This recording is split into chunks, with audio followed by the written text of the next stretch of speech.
Wok-fried cabbage is one of my favorite meal prep dishes, and it all begins with how I cut the cabbage. Today, I'm showing you exactly how I do it. First step is starting with a fresh head of cabbage. I rinse it as good as I can before I slice it. Now, I get my cutting board and a sharp knife and place the cabbage on the cutting board. The end goal is to make them into what I will call squares because of my experience. It helps cooks the cabbage evenly, and it's a lot easier to stir when they are uniform.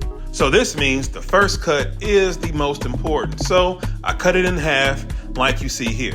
Once I have half of it sliced, I know to lay it down flat on the cutting board before I slice it again. Now I make about 4 to 5 cuts, and I want to try to start at what I will call the stop or stem because it's going to hold the cabbage together once I begin to slice it, similar to how I slice an onion. Now the next step is to turn the cabbage so I can slice it again, and depending on the orientation, it could be vertically or horizontally. Since I have my wok preheating on medium high with some olive oil to the side of me, I now place the cut cabbage into the wok. Now I take the second half of the head of cabbage and slice it the same way. Once I'm done with that, I add it to the cabbage that's in the wok. And my last step is to take the leaves that I peeled earlier and slice them and add them to the cook. And that's all it takes on how to cut cabbage for my wok-fried cabbage recipe.